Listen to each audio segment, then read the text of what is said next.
You're listening to Head, a Star Wars podcast. Two fans, two generations, all things Star Wars begins now. All right, well, hello, everybody. I'm Eric Vansel. I'm Daryl Sanders. And once again, yes, we're your hosts for this show. And we are talking, of course, about Part 5, Episode 5, whatever you want to call it, the 5th episode of Obi Wan Kenobi. And again, unlike last week at this time, you're actually in your normal studio and we can have a real-time discussion about this thing. So, yes.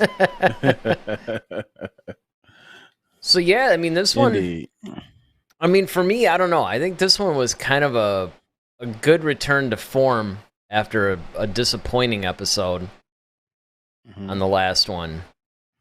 I thought that there was some really cool moments. Obviously, we'll get into all this stuff when, we're actually starting and doing the episode. But, yeah, overall, I think it went back on an upswing, and I think it more or less sets up a really good season finale. Now, again, I mean, it's not without its problems, obviously, and I'm sure we'll get into some of those too, but overall, I'd have to say I was pretty happy with it.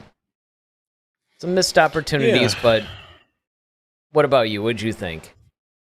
Yeah, I mean, I think overall, it was a good episode. It was better than, of course, the last. And, I mean, like you said, it wasn't without problems, but I believe that for the most part, it was really good. There are definitely a lot of pluses, and there are definitely some minuses too. So I'm sure we'll get into that pretty much momentarily. Yeah, well, I mean, and again, everybody, we of course want to know what you guys think. Whether if you're watching this live, certainly chat in, start the ball rolling, and of course, if you're watching this after the fact on its replay or whatever, definitely leave your thoughts in the comments section, because we do look at the comments section. And hey, this is something I always forget to do at the beginning of the show. I always wait till, it's almost close to us ending the show. But if you like good Star Wars discussion and, you want to see more of it and you want to participate or whatever, hit that like button, hit the subscribe button. We're live every Monday night, every Friday night at 8. Of course, this Friday we may actually be doing a pre-recorded episode, but that notwithstanding, usually we're live every Monday and Friday at 8, so, you definitely hit the subscribe button, hit the notification bell so you guys will know when we're actually going to be doing these. Because we do sometimes do additional content, which I actually kind of want to get into doing a little bit more of that if we can. But right now, again, we're talking about Obi-Wan, so I don't know, let's do what we always basically do. What are the things you liked about the episode? What are the things that you didn't like so much? Things I liked. Okay. I really loved the flashback scene between Obi-Wan and Anakin. I thought that was cool just to kind of see that. And we kind of figured it was going to happen, because why else would you bring Hayden Christensen back if you're just going to keep him in the suit? I mean, you could have put anybody in there. So we kind of figured we were going to see some sort of flashback scene. Obviously, this is pre-Attack of the Clones, because he still has his actual hand. So I didn't actually, it's funny. I didn't really think about it that way, but yeah, I guess that. Yeah. So he doesn't have like the gold thing, the PO. So okay, and just kind of like watching the flashbacks for Vader, you know what I'm saying? And, even for Obi-Wan, because it's kind of like it served two purposes. Like, it's like they both were kind of thinking about the same moment, which I thought was interesting. And just him understanding Anakin and how he thinks, excuse me. And then, Vader just kind of like almost remembering just his desire and his, wanting to best his old master and constantly failing at it almost. Well, I definitely have to agree with that. I mean, one of the things that I thought was really cool, actually, is the fact that, speaking of this flashback, I like the way they framed the episode. They pretty much used the flashbacks to sort of anchor and move the story along in the episode, where you'd get some flashback and then that would inform whatever the next scene is. So yeah, that was definitely a brilliant move, I thought. Yeah, More and than see that's a just the typical flashback scene, right? Oh, yeah, and Ronaldo's that's good. here. Once that's a good storytelling thing. You know what I'm saying? And that's what I would like to see. Like, okay, that was a nice storytelling device, if you will, just using the flashbacks to kind of um, anchor that, and then seeing like some of the familiar moves because watching them do it with each other uh gave us kind of like that whole Revenge of the Sith feeling again because even a lot of the moves and the way they shot it was kind of like, ah, yes, this is this was good. So Well, I that enjoyed that. explains also why they were. One of the things that I was wondering is why are they doing this heavy lightsaber training? Both of those guys were, and Hmm. a lot of it was, well, we assume that okay, it's this whole like duel thing, right? Right. And again, I still believe that they're going to face each other again in the season finale. Hmm. I don't necessarily think that what we saw in the second episode was the duel of No, the it's century. third. It's That was the third so. episode. Oh yeah, Yeah. you're right. Yep, it was the third episode. So I don't really think that was the big duel of the century. So Yeah, that can't again, be. no. So I do think that we have another duel that we can look forward to, but at the same time, being that the fighting styles would be a little bit different, I thought it was really odd that they were focusing on actually training so heavily in lightsaber duels and stuff like that. And it's like, oh, of course, because if they're going to do flashback scenes, they have to convincingly go back and more or less recreate what they did like 20 years ago. Yeah. Um. What else did I like? Oh, I like the fact that we got to, figure out what's Reva's deal. Mm-hmm. I mean, and Reva's whole deal was, I mean, we kind of figured that out anyway, the fact that she was like one of the younglings anyway. That's how she knew about Anakin, but we didn't know that she was actually kind of trying to hunt Vader or kind of almost take him out, really. Um, so that was a nice thing. Um, I like the fact that in this episode, you know, some things were kind of like on the line. Like you had some tension. I think the young lady who plays I think her name is Talia, you Tella. know, Tala. Okay. Yeah, like that created a lot of, emotional Well, it's funny that you bring this up because one of my coworkers that I was talking to today, one of the things that we were talking about for any kind of prequel story in general is that one of the problems that you have is that you really lack that, everything's on the line that way because you know that these guys are going to survive. mhm, Vader's going to make it to episode 4. Obi Wan is. All these. So there's really no stakes per se. The only way that mhm, you can create any kind of a heavy stake or whatever is you basically have to invent new characters and then make the stakes for them. right. And so, naturally, I thought that was something that they did really well, in Riva's character and in Tala's character especially. Um, and some of the other ones too that have come and gone. They basically did make it to where you're kind of like, oh, I wonder what they're gonna do. But again, and as you're going through this, and of course I'm commenting on a lot of the stuff that you have. And by the way, I mean a lot of these highlights for you are the same ones for me. And Mhm. what's interesting is I'm hearing your list as you're going through all the stuff that you liked about the episode. One of the things and I'm curious to see if this is going to be the case for you as well, is that some of the things that I liked are also the source of a lot of the things I didn't like or felt were problems. Oh, absolutely. So, Absolutely. Yeah, I can guarantee you that one. um so um so another positive, and one of the things it seems like Obi-Wan built a connection with. It seems like he was, and I don't know if it was really a friendship or if it was more romantic, with Tala, because it seems as though like he had an affection for her, but I Mm-hmm. couldn't really necessarily tell if it was like a true like a friendship bond, or if there was maybe a little more to it. Little hint I of a don't know. romance. Like I've been Yeah, no, stranded on Tatooine for a while, and you're looking kind of hot to me right now. yeah, she put on the uniform and everything, Right, and it's kind so of like, oh yeah, can you wear the Imperial uniform tonight? Because that. so Here, I put mean these that white might have pants been on. here you go, your white pants. Hey man, they have to come in. Look, there's a Hey couple of man, things that well, are going to be guaranteed. First of all, you already know we're probably bound to make a Star Trek reference at some point tonight. That's a given.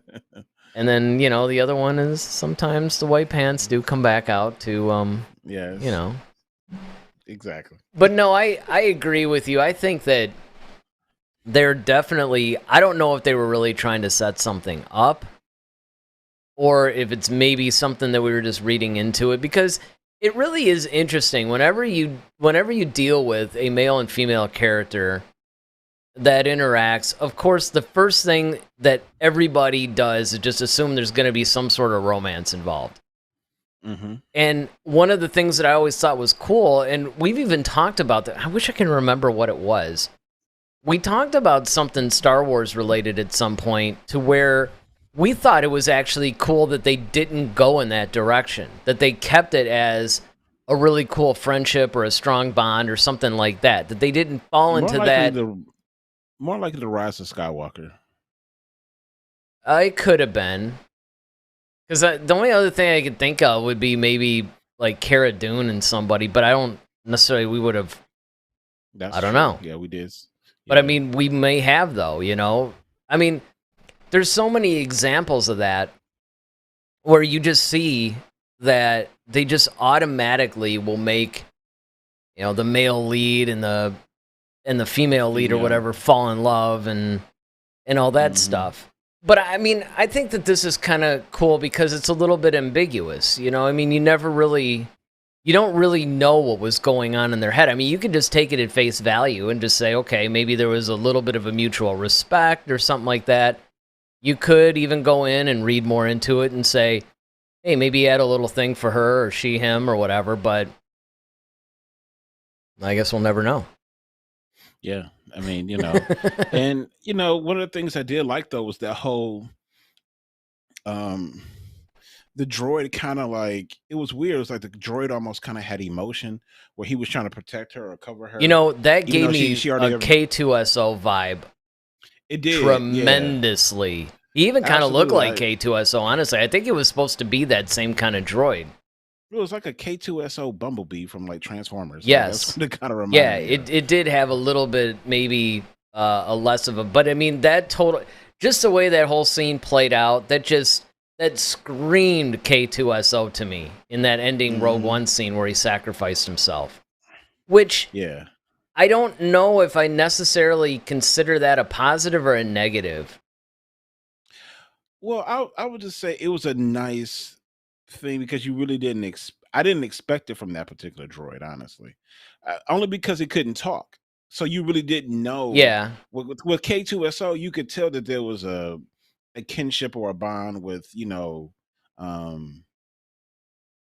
with Andor or whatever. Yep. But with this, because it couldn't speak, you really didn't know if there was just like a servant or if it was really kind of a relationship kind of built there. Well, and the thing is, But though, I mean, that droid, if you remember, also was key in saving Obi-Wan when he was getting burned or whatever. So I guess I alluded to the fact a little bit there was an emotional content there, but I know what you mean, though. Let me get to some of these chats before we go on, because, Ronaldo. Ronaldo says, it seems Anakin was looking at Padme's apartment. I mean, I don't know. That's a good point. He goes on to say, this flashback was really cool. Really happy to see Hayden again. And you pointed this out too, where it would almost have been pointless to bring Hayden Christensen back just to play Vader in the suit. And I mean, It's funny because I thought that way at first too, although I can see, because I thought they were going to do a thing to maybe they would use Hayden for all the flashback scenes and then use somebody else for the Vader scenes. But then I realized, especially when I started seeing these like side-by-side clips and stuff where they would show Anakin from Revenge of the Sith and then Vader from Obi Wan Kenobi, what's cool is by using Hayden in the suit, you get those mannerisms, like his walk and things like that he had.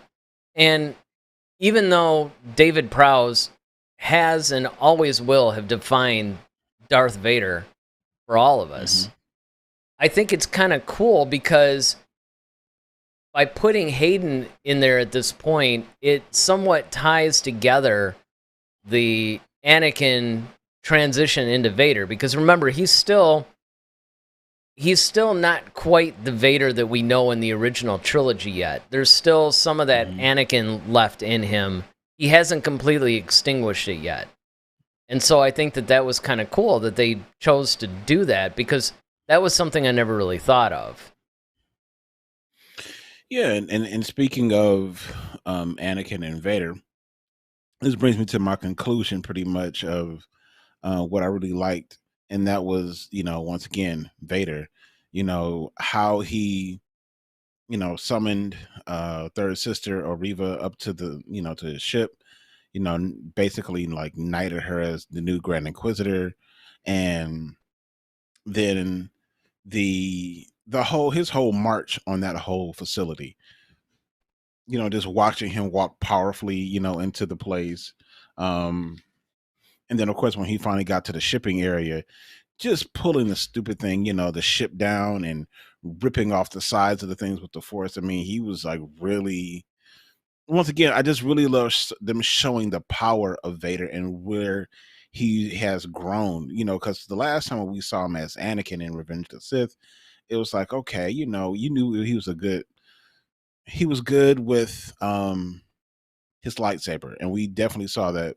But now we're seeing like him being so powerful in the Force, and the fact that in this particular part, he never even really ignited his own lightsaber in this whole situation. Like, that was the coolest thing to me. Like, he was just destroying things and people with just the Force alone.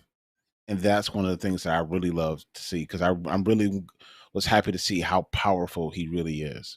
Well, yeah, I mean, it totally gave me Force Unleashed vibes. Oh, yeah, totally. I mean, it was, and obviously they were paying homage to that. And it's like I said, and when people have been asking me what I thought, because, the day the thing premiered, because it premieres on Wednesday, we do our reviews on Mondays, and it, unfortunately, I didn't get a chance to do what I like to do, which is watch it again. But the thing that I really loved about everything, and I've been telling people this, is the fact that finally, a lot of times in the comics and in animated series and stuff like that, you would see the Jedi and the Sith do these like crazy, fantastic, insane Force powers and all that. But then in live action, because of the limitations that they had technology-wise, you didn't really get to see that. And there was a little bit of a disconnect, because you would see all of this power demonstrated in either the comics or the novels or even some of the animated series. And you're like, man. And then they would get into a situation and you'd be like, well, why won't they just do X or Y or Z or whatever? And now we're starting to see that. They're actually bringing the Force powers that we want to see into live action. And I think that that's just so important to do, because particularly with Darth Vader, you got to show how powerful he is and why he's so feared and everything else, and that he's just light years beyond everybody else. I mean, because that goes into, pretty much your list of everything that you liked is almost verbatim everything that I liked. I mean, when you get into the Vader thing, when Reva is attacking him, he doesn't even do a lightsaber duel. He just blocks all of her, all of her lightsaber hits with just the Force and just grabbing it. And Either that or he's like doing like, which was kind of funny. It reminded me. I don't know if you ever watched the movies, but the Ip Man series. Yes, the first one. I didn't see. I mean, there's like what, 2 or 3 of those things? Four, 4? about four of them. Yep. Yeah, but the thing is, like the way Vader was just like, for the most part, like at first he wasn't even using the Force. He was just He was like Yeah. sidestepping and moving, and like it was almost like he was doing like the whole Ip Man thing, which was really cool. It's like almost like a weird martial arts Vader, which was like gold for me. But then of course, like he's using the Force and he's just doing this and blocking and pushing stuff away. I mean, my thing with her is just like, why do you keep running at him if he keeps doing that? You might think you want to use the Force Well, against him. I mean, You know. here's the thing too, and I guess this could kick off some of the problems, and that is, if your whole goal was to kill Vader, there were a lot more opportune times to do that than the one that you actually Absolutely. chose. And I mean, that Exactly. was just so obvious to me. It almost took me out of it, to be honest, because Yeah. even if you just stick to this episode, why didn't you just run him through when he was pulling the ship down and he was somewhat occupied? Yeah. You're right there. Yeah, exactly. Which It's, actually she wasn't. She didn't show up until later. well, Until that's after true. all that. But I mean, there was so many other times that she could have done it in the times that we've seen her and interacted with her, and a lot of the other stuff. It's like you chose the single worst time that you could have chosen. Like you just might as well have said, "Listen, I'm kind of tired of life. Maybe it's time for me to not live anymore," because that was really dumb. Or honestly, like, okay, here's the thing. And this reminded me of The Last Jedi, right? With Kylo and Snoke. Like, okay. My thing is, you're walking up behind Vader. I would have stood on the side of him, engaged in conversation. She wasted too much time, like igniting the lightsaber, Yep. and swinging Yep. down at him. Like the moment you hear that sound of a lightsaber, you already know. Okay, why do you even have that out? First of all, you see what I'm saying. So that's just too much warning. See, the My Snoke, thing is, if the Kylo Snoke thing was brilliant. that was absolutely brilliant. It Absolutely was smart. brilliant. It was Yep. conniving, and it's Yep. like, he completely threw him off. I mean, and that's what I would have done with Vader. I would at least tried it that way. Like, okay, well, my lord, what are we gonna do next? What's our next move? And he's like, well, we have to go. That's when I would have ignited, like right next to him, to see if he would have caught it.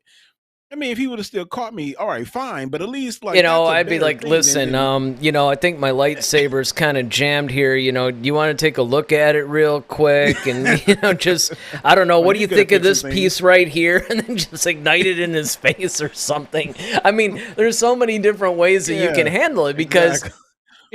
you have to be absolutely 100% sure. If you're gonna do You're this, gonna go after him. like, yeah, If you're this gonna is go my after top moment. dog, Exactly. I'm going after listen. him. You gotta be sure, because any Yep. misstep at that point, it's just gonna be over for you. Yeah, because you can't run after that. Nope.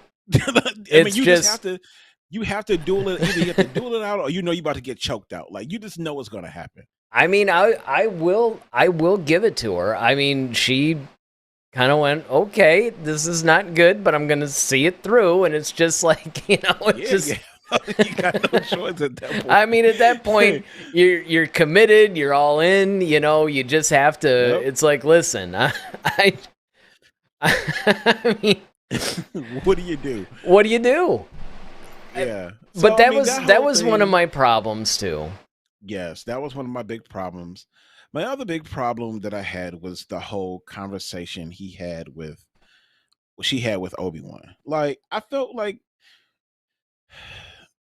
okay, I could see Obi Wan kind of figuring out her deal,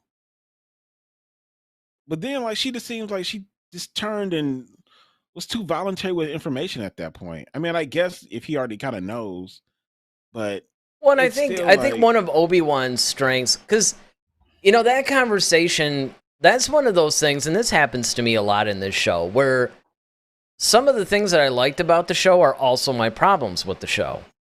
Mm-hmm. Now, again, another thing that one of my coworkers actually pointed out that I thought was really interesting is that they could have handled that differently too. They could have, what did he say? You know, her having that whole redemption thing, that would have been cool, but I forgot what he was saying. He was basically saying if they had handled it, it would have almost called back to another, it was almost like another lost opportunity. They could have achieved the same thing, but in a little bit more of a poetic, less rushed way. And that was one of the other things. I mean, the fact that they revealed... That's what it felt like. It felt rushed to me. Yeah, and that's the thing. And it was one of those deals where, okay, I get it. If she had always... Because here's the problem, and that's what he and I were talking about today, is the fact that if that was really her motive, then there's a lot of other things that she did that just didn't make sense because it didn't fit into that motivation.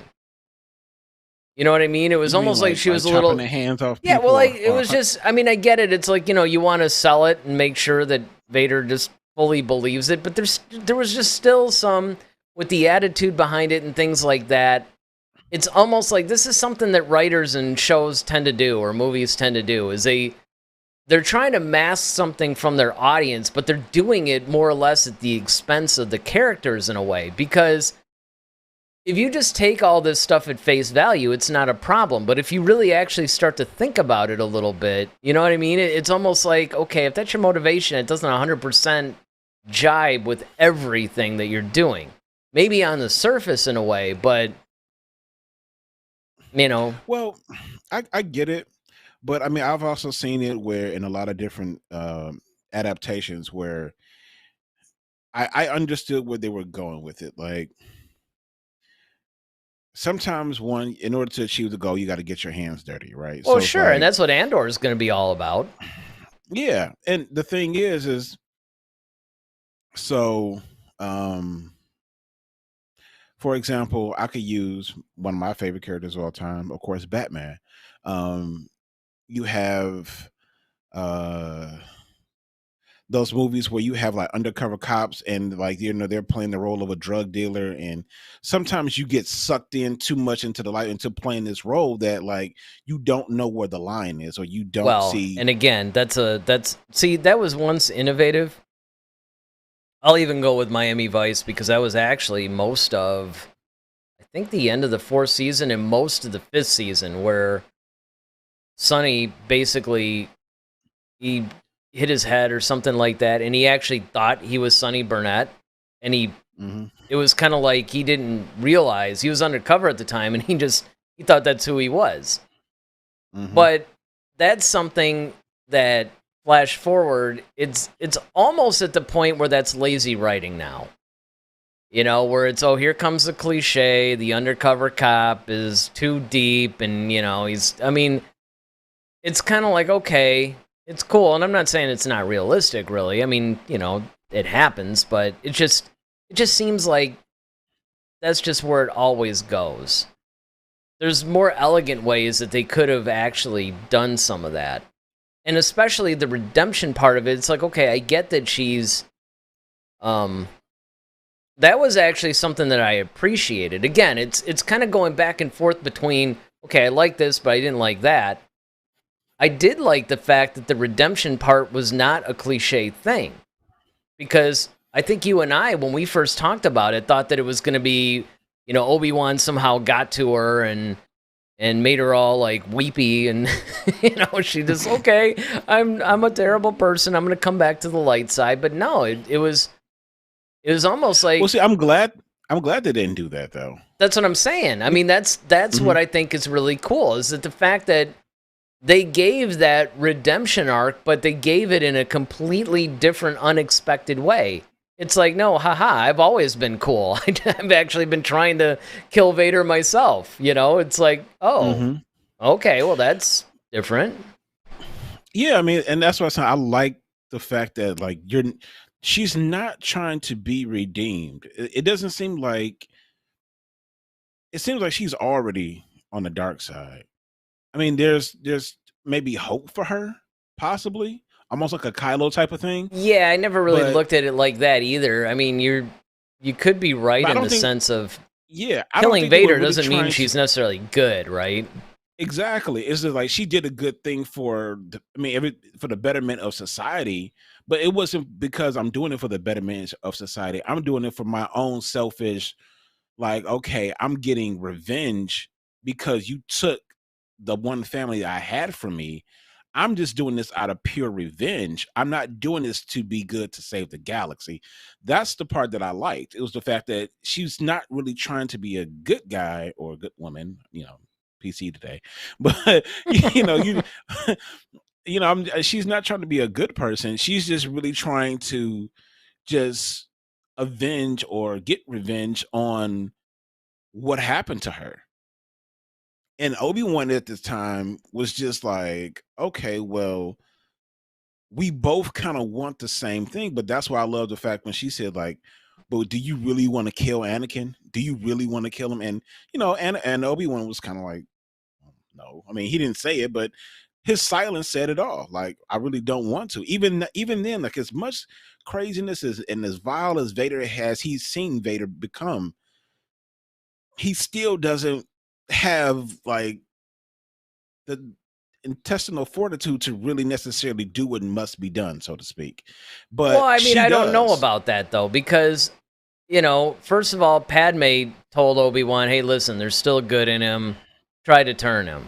And then, of Hmm. course, Luke eventually, even when Obi-Wan pretty much seemed to come to the realization by A New Hope, like, listen, he's a little bit twisted and evil, more machine than man. Hmm. Hmm. Yeah, you got to kill Vader. That's kind of your journey from being a Padawan to a Jedi kind of thing. And then Luke is all like, no, I still see good in him.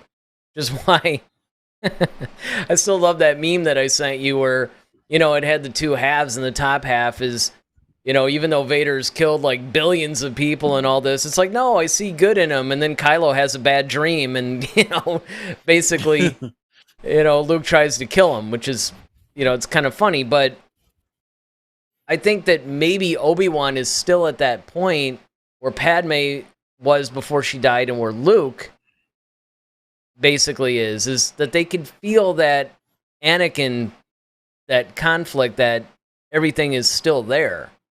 That there's something Hmm. there that you can lock onto, that if you could just bring that out, he could actually be, he could have the whole redemption arc and everything else. So that's why I don't think that he was really trying to kill him yet, even though, the other thing Yeah. is, And that's what I'm saying. Like, he he did didn't chop him have up the and leave him for dead.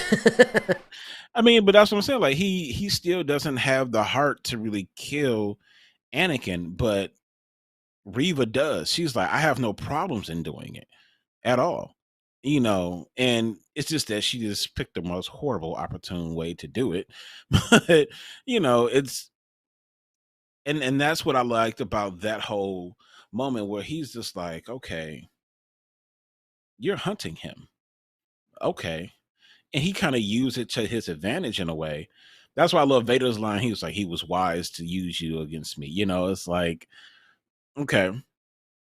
And the fact that he called her, a youngling, he was like, did you think I didn't know? And I love that part. Like, that was just Oh awesome for yeah. me. Yeah. That was just kind of like, and that's Yeah. the thing too, that you really have to admire the resolve, because it's like, what part of you thinks that this is going to be successful? Like, do you really, you've been around Vader, you know his deal. There's no way in the world that you're going to be able to beat this guy, even on your best day and his worst day.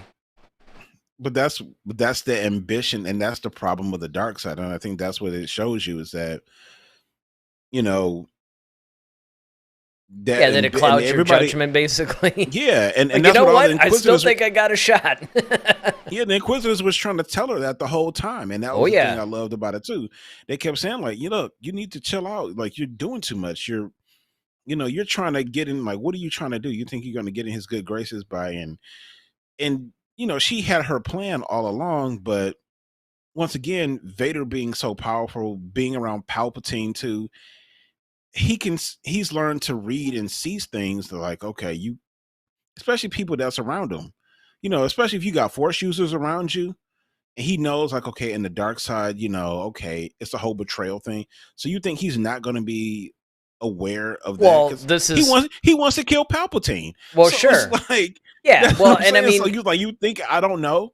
I know, and I think that one of the great thing, and again, one of the things that was really cool about this episode in particular is that besides a little bit of that Forced Unleashed homage, they're basically bringing a lot of what makes the Darth Vader comics so cool.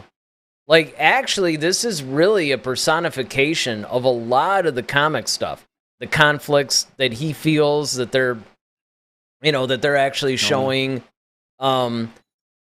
A lot of these people that he hires and everything around him that eventually tried to turn on him and everything, and it's great because just like in the comics, they show you that this guy is just so vastly powerful. He literally has nothing to worry about. Like, there's nothing that can really take this guy.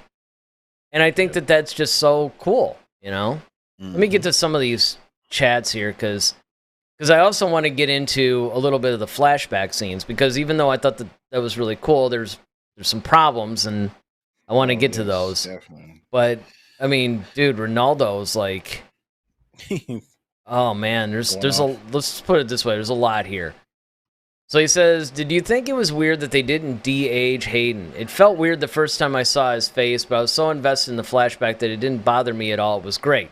Well, okay, here we go. Here we go. That was actually, I mean, thank you. I guess we won't be waiting a minute to get into the problems. Let's just do it right now, right? Yeah, they de-aged them, but they didn't really de-age them enough. It felt like two 40-some-year-old dudes playing 20 or 19-year-olds. And it didn't feel like it. It didn't feel like a flashback to me. Well, Obi-Wan was fine with me. Like, I didn't have a problem with Obi-Wan. It was just Anakin for me. Well, Anakin was the worst because he's supposed to be playing. He's like, Hayden Christensen's 41 years old and he's trying to play a 19-year-old, and they didn't de-age him, it seemed, at all. Like, I'm looking at his face and I'm like, did they forget?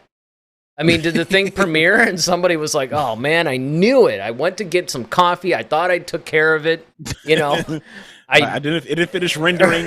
Right, exactly. Maybe there was an error. I thought it was okay. I sent it down. I mean, it's just. I had my glasses on that day. I thought it looked right. Smooth, I mean, exactly. It's like, wait, I thought you did it. Oh, I mean, no. Yeah, exactly. So, yeah, that was. I have to admit, that took me. It took me out of it.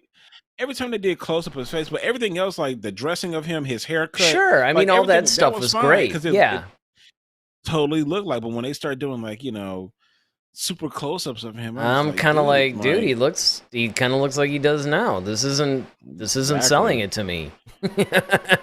Yeah. So now he's going back to the comment that we made about Tala and Obi-Wan. He says, I didn't feel it was a romance. I thought it was more like a soldier-to-soldier relationship.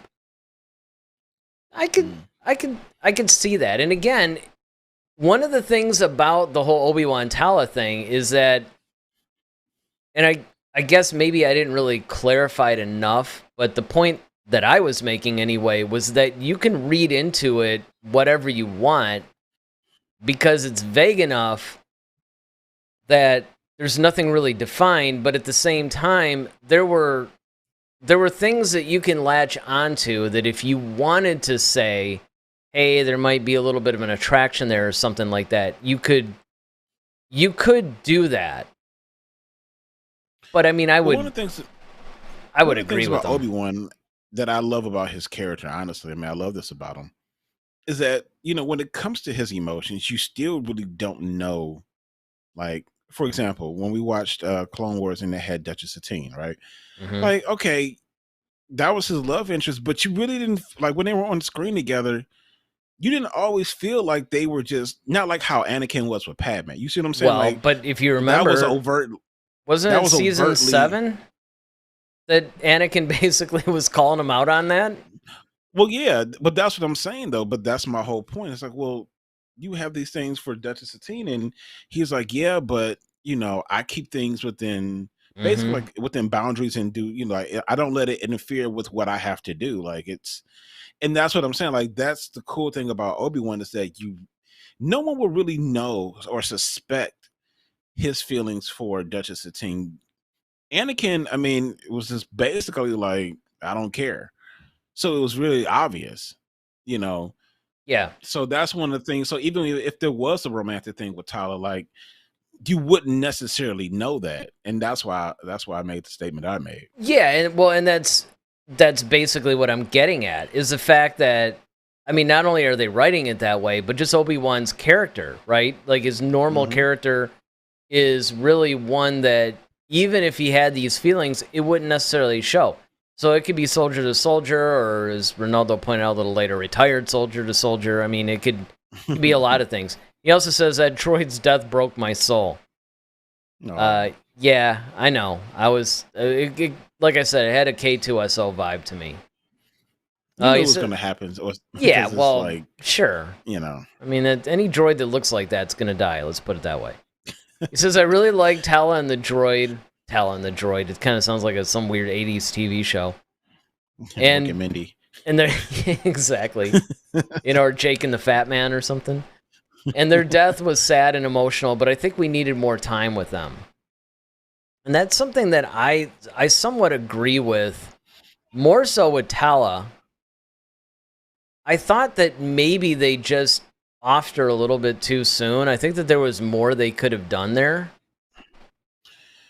She had more of a story because, once again, she left the Empire because it's not what she thought it was. Mm-hmm. And that's one of those things like, okay, much like Finn, it was like, okay, start seeing stuff. And that's why I like when she started explaining things like, yeah, they just told us like, oh, we're doing a routine thing. These people aren't paying their taxes. I didn't know what these people were. And then all of a sudden they're like, oh, let's execute these folks, and I couldn't do anything to stop it. And it's like, I feel bad and guilty over it. And like that whole confession that she gave to Obi-Wan was just like so meaningful. And like I said, is that type of writing, that type of is what I, in watching Obi-Wan's Yeah, reaction to it, that kind of was like, it okay, had they gave us. it very much had the Migs Mayfield speech vibe to me.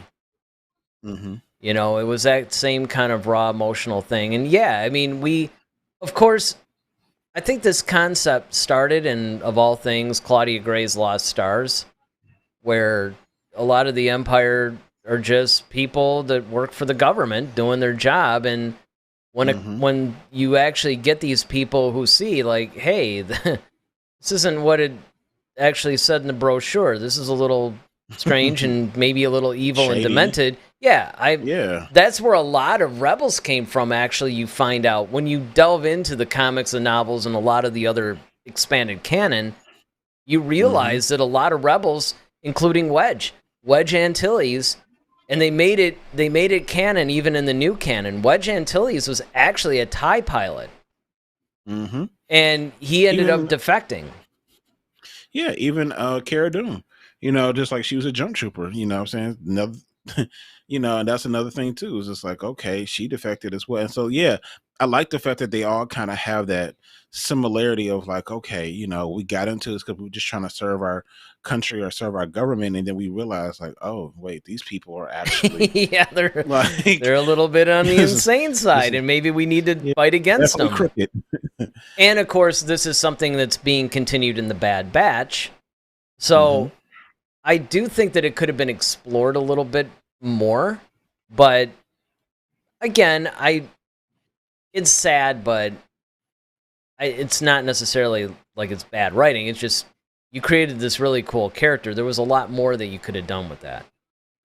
He said, Reva's motivation made sense to me. Her fight with Vader, which of course puts in quotes, was epic. Loved it.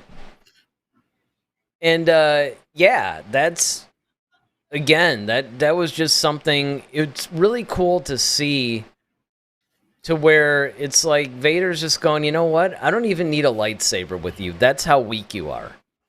I mean, well, the other thing too, what I loved about it is that, and this is one thing I do applaud them for doing. I'm glad they didn't make it like it was like she was actually able to hang with Vader. And I'm so glad they did. said that to one of my other coworkers when we talked about it like the next day. Is that yes, it would have made me so angry if Vader had to put up any kind of a fight, or a challenge. It's like, oh, come on. And that would have been the temptation to do, especially in the world we live in now with strong female characters all the time. You know, it's kind of like, oh, yeah, I love the fact that they kept that realistic, and that's pretty much how the thing would go. Yeah. Not only that, though, I think with that fight, you know, did for us as well, though, is not only showed us like, okay, yes, Vader is just toying with this, this chick, but what it does, though, it does show us how powerful he is, because now when you build it up to the next Obi-Wan and Vader duel, like now we really get to see like, okay, like this is who Obi-Wan's really matching up against, and let's just see how he really handles that and how Vader responds to Obi-Wan, because now he might look at Obi-Wan's like, okay, when I was kind of toying with you the first time we fought and you really didn't give me much of a fight. Now we might get that fight, and it's like, okay, I think that's what it's going to be. What's going to make that fight really cool is because we already kind of seen how powerful Vader can be. Mm-hmm. Well, and it's also, I don't think it's any accident that we've seen incremental increase in Obi-Wan's reconnection to the Force. He's been using a little bit more. It's a little bit less like exertion, for lack of a better term, that he has to use. So I think I think it's leading up to that, to where in this next episode, I think Obi-Wan might just be back to full strength. Old Obi-Wan. Yeah. Yeah. I think it goes on to say, Sam Witwer shared that scene on Twitter, seems to be really enjoying this. Oh, so this would be a question for you. How was that Vader used martial arts with the Force? How I guess he's asking how was it that when you're comparing it to Ip Man. I mean, I get it, but explain it to him. Yeah, no problem. So there's a just the type of the control and the pairing that he was doing, like his footwork, a lot of things like that was just very reminiscent of a lot of if you would say like Wing Chun and various types of martial arts forms. Just how he sidestepped, it was almost like a little bit of boxing, a little bit of martial arts footwork, just like how she was swiping at his leg, he stepped over it, and then he parried his body to another side to take away like his center mass. Like it was just like a lot of things that they kind of teach you in martial arts that's kind of like, okay. And then of course, like there was like that one Force moment where she was like thrusting at him and he kind of like did this with his hand and then pushed her back that way. It was very Ip Man-ish. If you ever watched the Ip Man series, which is Ip Man is basically the person who and by the way, Bruce Lee. That series is always streaming. Like always streaming. I mean, it's on virtually any streaming platform at any given time. So yeah, it features Donnie Yen. So if you get a chance, Jared Amui himself. See. Yep. Exactly. Well, I was really disappointed that Vader didn't use the crane kick. I probably should have waited till you sipped your water on that one, but can you just, especially, can you imagine if you heard the music too, where he's like, da-da-da. You talk about taking somebody out of Star Wars. That would have been it. Like then one of the stormtroopers is nodding like Miyagi did, Yeah, that. See, again, that would have been hilarious, but parody, yes, probably not the best choice. Let's see. Please don't. Ronaldo said Kylo Ren was really careful when he killed Snoke. Reva went screaming and everything. I know, man. It was just like, what? Are you insane? Yeah, and that's kind of why it took me out of it. I'm not gonna lie. It was so brazen. It was so telegraphed. It was so completely what you would not do if you're and here's the thing, I don't care how clouded you are in thinking that you even have a shot at this guy. Kylo knew that he was growing in power, and let's face it, Kylo is way more powerful than Reva would ever be. Absolutely. Way more powerful. And yet of the Force. pretty much, yeah. And again, like Anakin, he had the benefit of having full light side training and then turning to the dark side. So he's even more well-rounded, you can say. But even he, going up against Snoke, it's kind of like, well, Snoke is kind of powerful, so I'm gonna have to do this carefully. And basically, the other thing was, one of the other things that I loved about that whole Kylo thing was that he saw an opportunity, and then he carefully executed that. Man, like when Snoke was given, like when he was basically telling what Kylo was doing, it's just like, but when you see he like thought Kylo, it was like his Rey, hand, yeah, and you see that lightsaber start to turn, I was just like, oh no, he's not gonna do this. I know, I thought the same thing. It's one of my favorite scenes in the movie. Yeah, when he actually did it, and then he pulled the lightsaber through him. But see, okay. that was sweet. That was well done, and it was realistic, because one of the things that was great, and it just shows how the dark side is that Snoke was thinking that what he was seeing was what he was going to do to Rey. Yeah. He was so arrogant that it's kind of like, oh, it can't possibly be, against me. So and he completely forgot that lightsaber was like laying right next to him too. That was the other thing too. It's like, that was just so. I mean, and the fact that Kylo noticed it was just so clever. It was just like such a clever move. And instead of him just running after Snoke and making it all obvious, he was just like, nope, I'm gonna just be real deceptive with it. And it's funny because, not to really deviate from, Obi Wan series, but you know what that reminded me of now that I think about it? That whole lightsaber thing that he did. It totally, because I forgot briefly. Was it something in Star Trek? No. not this time. Okay. But it totally reminded me of his dad, Solo, when he did it to Greedo. It never dawned on me, but like that whole, like, I don't have it with me, and he's just kind of kind of like unclipping the gun, the holster. Yeah, it's just like you don't see it coming, and that's exactly what that reminded me of. But yeah, I think lest we get Snoke shot first or whatever. Right. But yeah, the whole thing with Reva, that was stupid. But I did like the fact that even Vader, like when she tried to make the whole lightsaber spin, he slowed it down. Like that was so cool, man. Man, I was just like, because that's another thing that a lot of these Force user dudes do is they'll spin their lightsaber really fast, and he's just like, nope. Nope. Hey, like, speaking of things you've never seen before, watch this. I mean, it was just great. It's just like, all these little tricks. See, because here's the thing. This is another reason why I'm glad that fight, that Reva fight in particular, well, and also even when he was pulling the ship down, but the Reva fight in particular, this would answer the whole, well, I don't know, man. I think Darth Maul could probably go up against Vader. Remember when that was coming out? Because he was jumping around and doing all of his little stuff. I'm like, See, Vader doesn't need to do any of that stuff.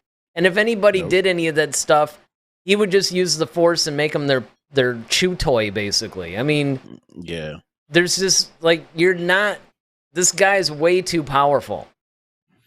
Yeah, not just powerful, but he's actually, and he's very intelligent. Like, people forget that Vader is, because people forget that if you watch the Clone Wars, you'll see how crafty he is when he was actually dealing with the separatist thing, like as far as coming up with plans to expert strategist. So like, as a strategist. And it's like, okay, he's been military trained. He just knows things. And of course, on top of that, once again, Palpatine is his master.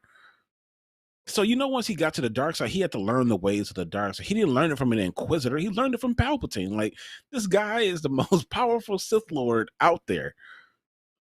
And that's one of those things that like people just kind of forget about. And that's what Vader has to remind you. That's why he checks you like, no. This is how it's going to go. Well, and another thing that Ronaldo brings up, I'm not going to bother putting the actual comment on, but it was like stormtroopers still can't hit anything, which... Oh, my God. Unless they're like right up on you. Well, even then, one of the other guys I was working with was like, yeah, it almost seems like, they're shooting people and people are just kind of like getting up and all this stuff. And I made the joke, well, laser energy bolts were maybe a little less powerful in the, but it's true. It's because the other thing that is just killing me is how everybody except Qui-Gon, it seems, can survive lightsaber stabbings. Well, apparently Reva can, and I don't know, and that's and the Grand Inquisitor can too. Yeah. Now I've heard things, and going into that point, so I've heard that the Grand Inquisitor, his species has 2 stomachs. So, ooh, nice. We're going into super geek territory now. So I mean, like, I've heard, because I've heard some things that people have said that took them out of this episode. One of the main things was that even in that lightsaber duel between Anakin and Obi Wan, was that they're fighting on Coruscant, but when you look out, there's no traffic. And I'm just like, I never noticed that, and that didn't really take me out of it. I mean, I get it. I mean, it makes sense, but I could live with that. TV budget. Exactly. That's really the answer. I mean, you want the in-universe answer? Maybe there was construction that day. I don't know. They rerouted all the air traffic. Maybe there was a drill. Maybe he was an early riser. See, Few Good Men. Star Trek, Few Good Men, and Cobra Kai are usually what we have to work into almost every show.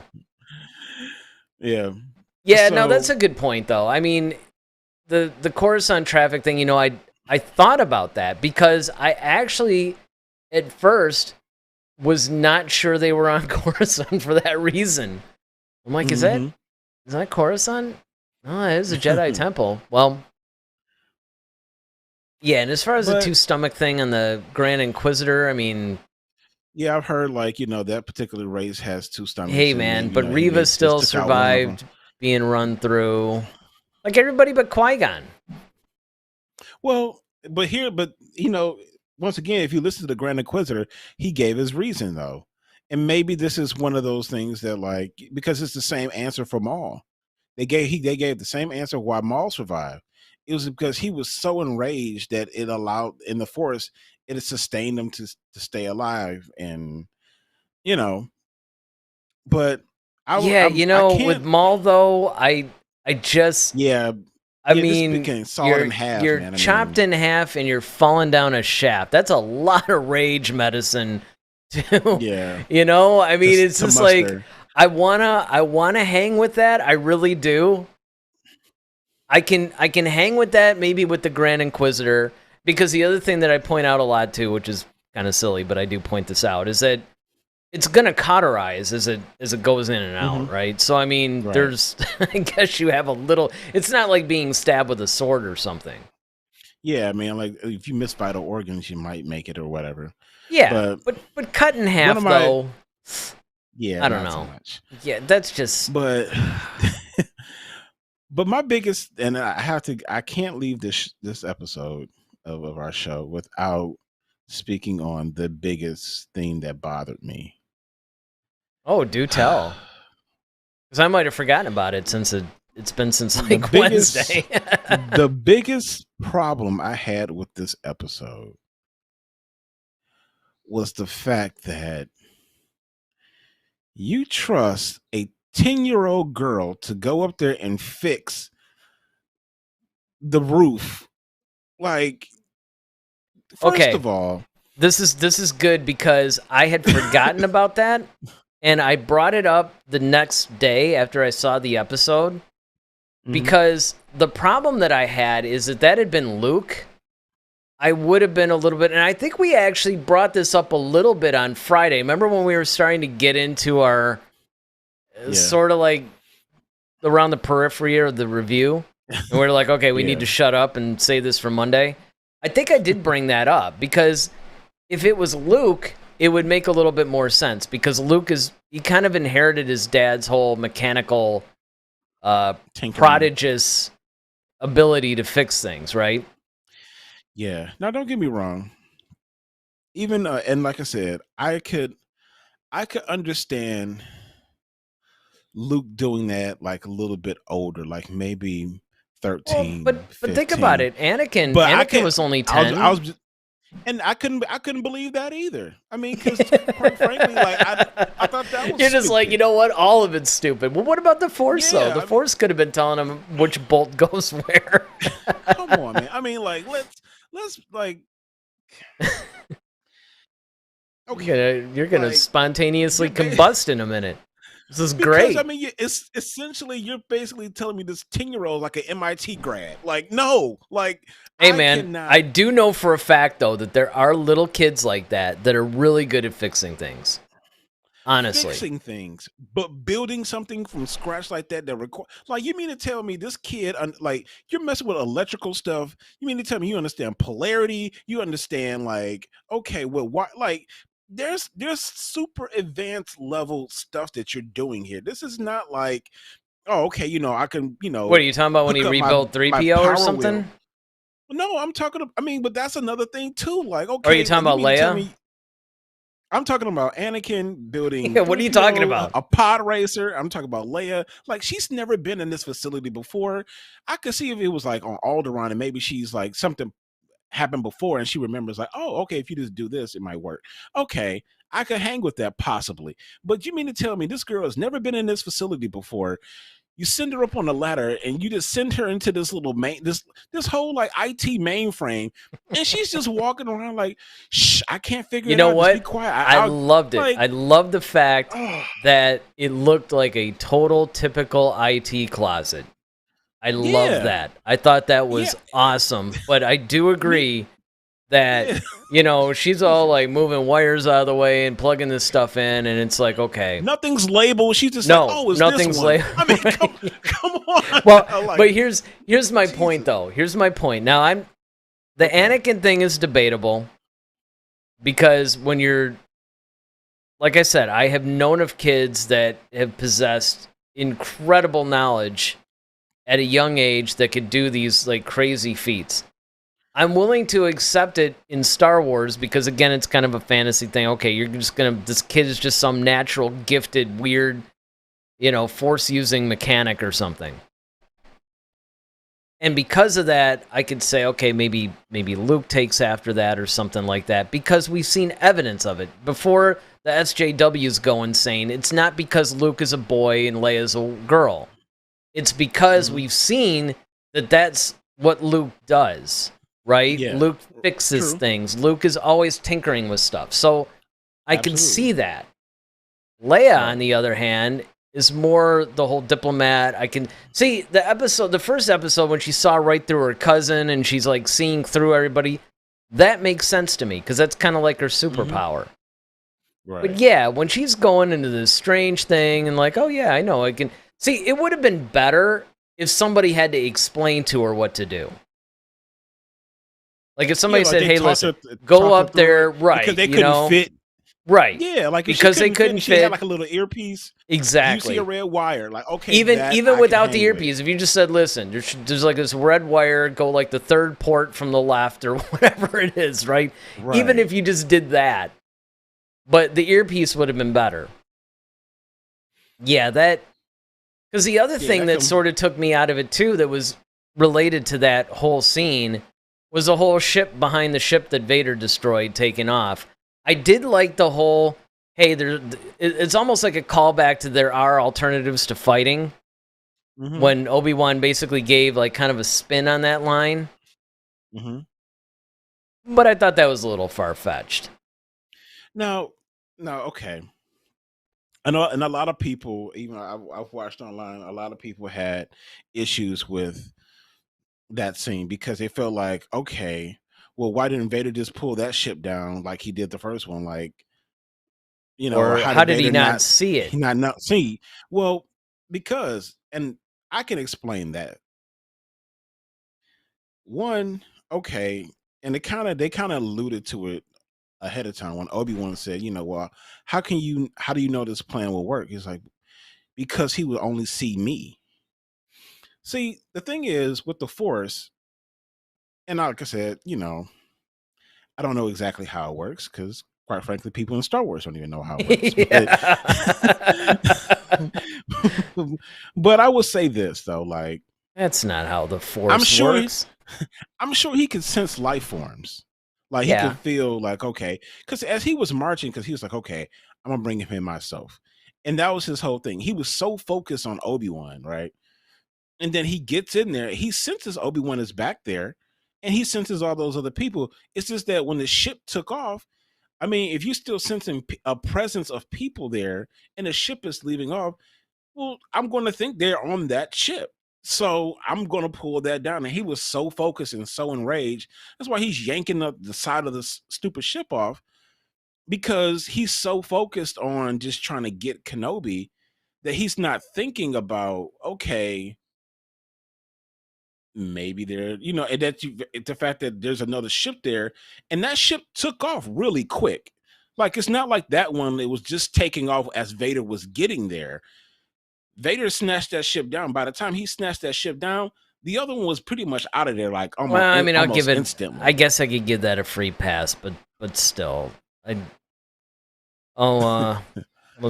go back to these chats. 'Cause he's chatting even more.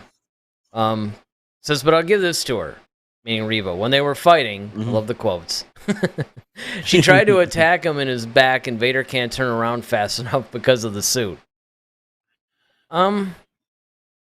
Yep, that's why he held up that hand. Nope. Yep. You said that's a good use of Vader's weakness. I mean, it didn't work, but it was intelligent. Then this is good because this is kind of like almost like you with your uncle. I talked to my uncle who is also a Star Wars fan, and we agreed that sometimes the dialogue feels similar to the prequels. He said it was too cartoon. Do you agree? I do. In Kenobi? I mean, maybe some of it, but I don't For think Reva, so. yes. Yeah. For Reva's dialogue, yeah, I would say yes, yeah. it's cartoonish. Vader and Kenobi, well, and not even that, because when you look at like some of my favorite moments are the Obi-Wan Leia stuff, right? Yeah. I mean, that's very real and grounded. I mean, one of the things that I actually appreciate about a lot of these series is that they're going back to the whole Star Wars vibe of practical effects, a lived-in world, things feel real. The dialogue feels real. And that's a good point, though, because one of the biggest things that separates the original trilogy from the prequels is just the real feel of the dialogue. I think a lot of people do point to the whole wooden dialogue of the prequels, but I mean, the prequels, it's almost like they're reciting lines. And that's because they are, because half the time they're the only actor on a green screen set. I mean, it's hard for them to interact with. Yeah, it's kind of hard to interact with somebody because there's nobody there, right? And that obviously wasn't the case in the prequels. And then I think you get that here, but I think that what people might be referring to, there is somewhat, and we talked about this earlier, where. And this is why I think it was a bad idea to only make this thing 6 episodes. Is things do seem to be rushed a little bit. Sometimes you do get that breather, and that's usually like when Obi-Wan was talking to Leia in the back of that truck, right? There are times where the series does slow down, and you get some real moments, like the Obi-Wan Tala moments, for instance. Even that one moment with Obi-Wan and Reva, where they're talking, behind the walls. But that said, though, there are a lot of other moments that just definitely feel rushed. And I think that that's where people might be getting that cartoonish vibe, because the dialogue is coming, a little bit more, I don't really want to say like fast-paced, but you know what I mean? Yeah, no, I definitely agree with you on that one. I think because you're trying to expedite so much content in one episode Yeah, it's because you like, have a limited amount of episodes, something's going to go lacking, yeah. and unfortunately, it's the dialogue. Yeah, and you got a lot of exposition, and there's a lot. I mean, there's been serious talk about there being a season 2 because, number Yeah, one, and this doesn't surprise me in the least, all the actors are like, it's kind of cool playing these characters. I kind of want to do it again. So that well, would be the see, my easiest thing to do. yeah, my only problem is though, like this story was already kind of scripted from beginning. It was scripted to be one season. So my thing is like, okay, well, if you're gonna have this duel of a lifetime between him and Vader, like, I don't know, like, does it mess up the continuity of? Well, here's what you can do, and I was talking about that with the guy. We talked a lot of Star Wars today at work, actually. I see. Uh, I like one that. of the things that you could do is that you can. One of the suggestions of my coworkers actually was that you can make it a little bit more concentrated, like on Tatooine, right? Like, obviously, you can't have this grandiose story because at some point, Obi-Wan has to be completely off the grid and nobody knows where he is and everybody thinks he's dead. Hmm. So you could do a season 2 where if you did want to have Vader and Obi-Wan, all those guys in it, right? You don't have them interacting anymore. It's like, okay, Vader's kind of on his journey, Obi-Wan is on his, and you could do a little bit more world building, plot hole filling, and all that stuff to lead up to episode 4. You could do it that way. There are more adventures that you can do, with Obi-Wan. Maybe you have Vader coming in.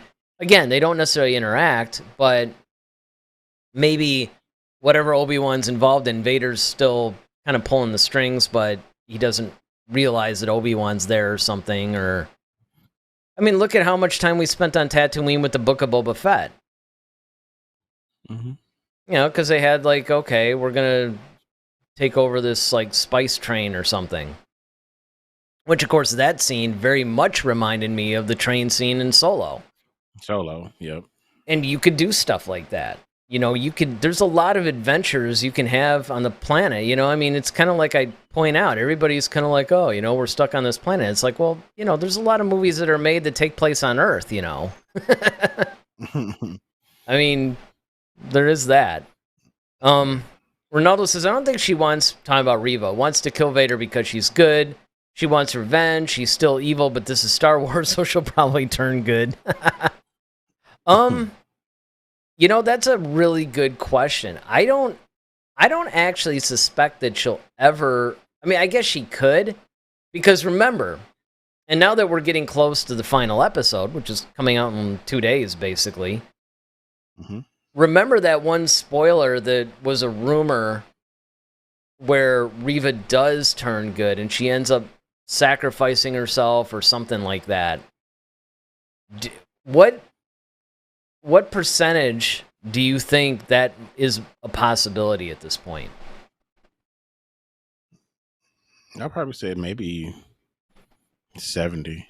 I was going to say, yeah, like 65, 70%. Because it seems like they're leading up to that. Obi-Wan is definitely getting through to her. There's been some cool moments.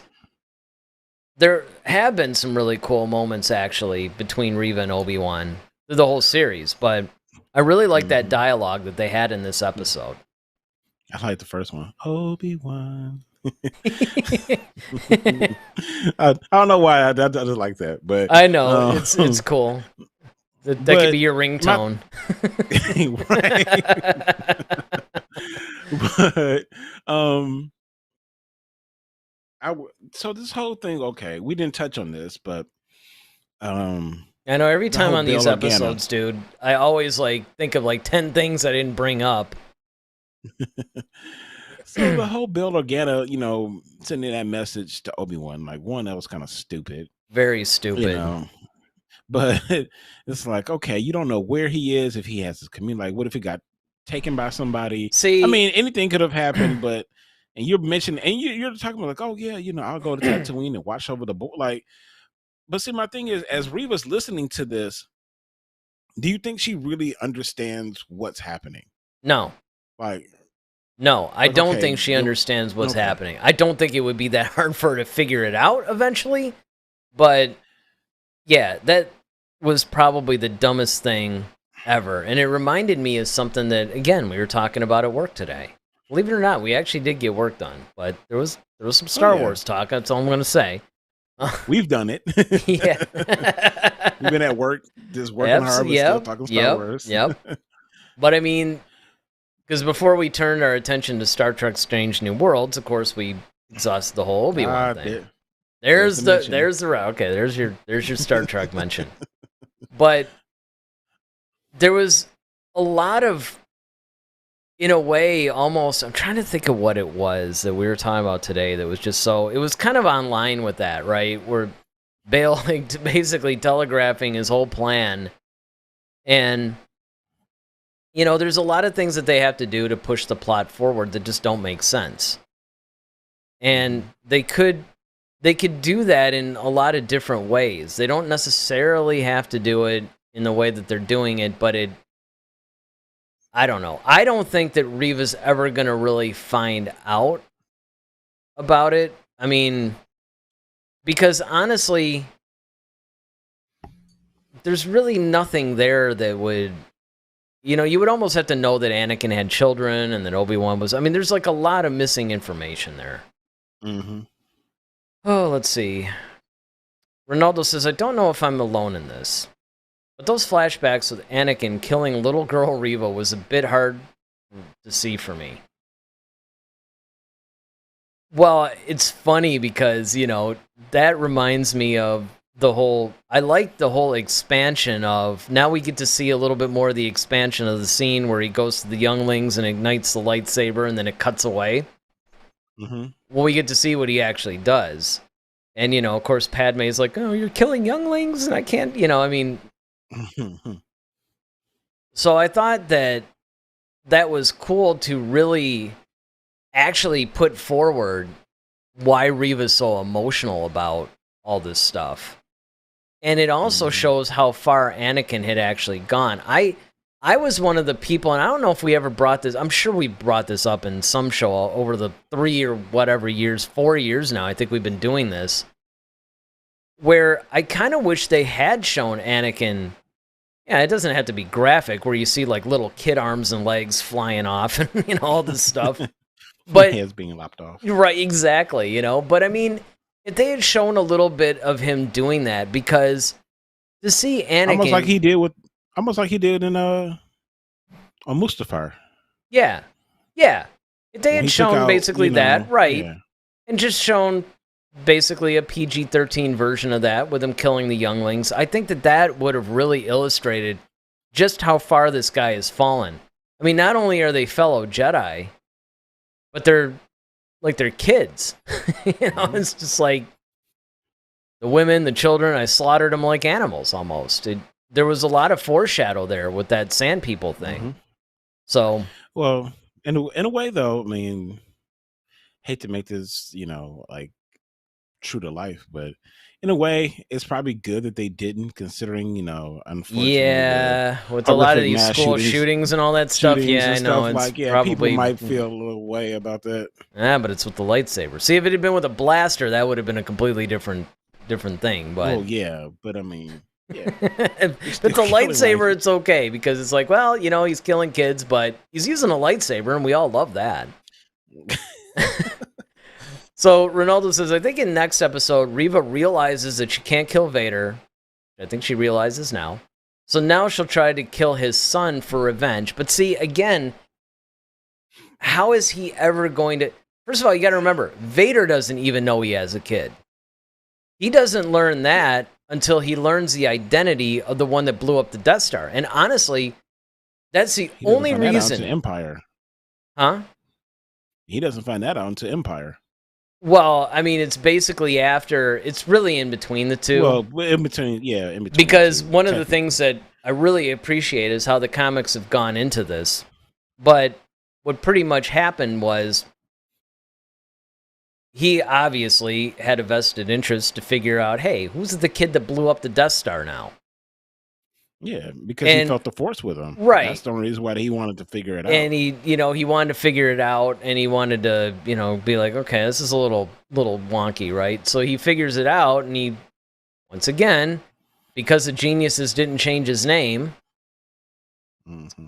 put 2 and 2 together. That's how he figures out he has a son. But he didn't really know that before then.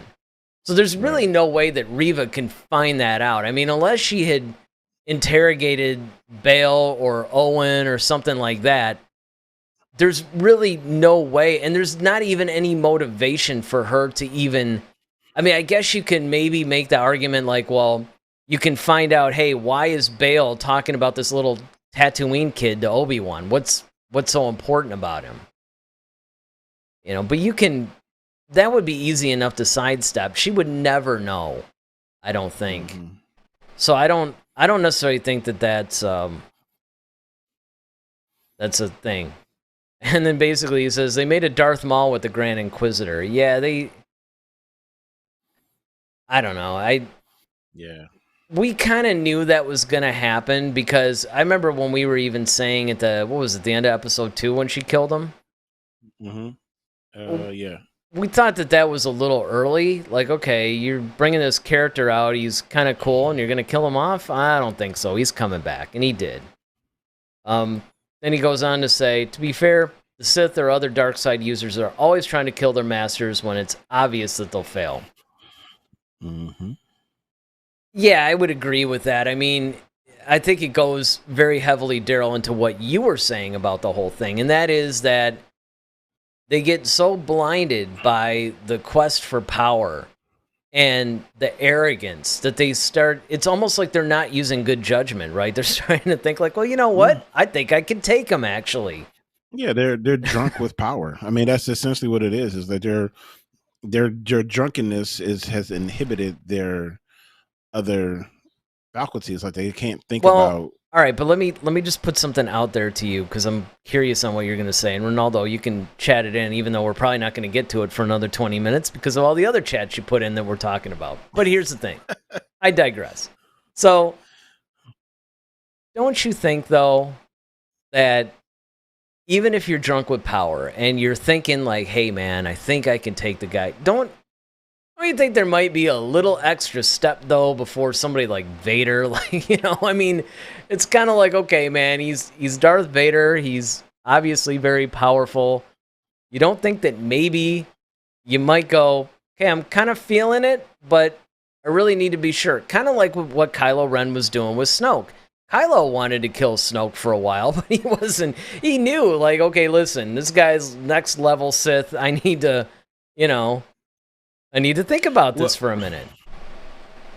Well, I think the big thing was, and this is what gave her the confidence, was seemingly killing the Grand Inquisitor. Because by default, he's the more powerful out of the Inquisitors, so to speak. So she's like, okay, well, I've killed my quote unquote master. I've been able to ascend to this point where, okay, I'm besting people. I came up with this whole plan.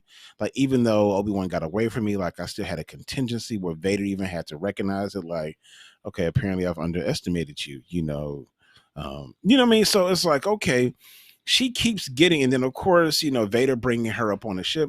See, that's what I'm saying. Like, Vader even toyed with her because he knew, like, okay, I'm going to keep building her head up because I know what she wants, but I'm going to make her think that she's more powerful than what she really is. Okay, so that's something I didn't consider, where Vader's more or less seeing that part of her and almost instilling her with this confidence.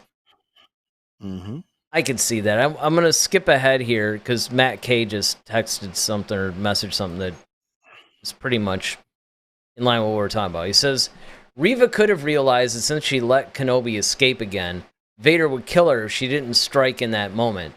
Even if it wasn't the best time, it was her last chance. I didn't actually consider that.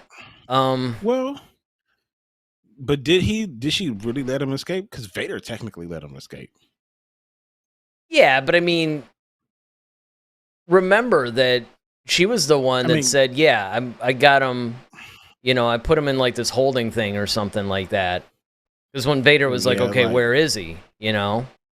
It's kind of like, oh yeah, don't worry about it. He's cool. I put him in this whole holding thing. Well, Obi-Wan then escaped that. Yeah. So he did, he did escape her trap before he escaped. Guess. But then again, I would have been like, excuse me, my lord, I don't really mean to, do this or whatever. But, with all due respect, sir, you lost him too. So.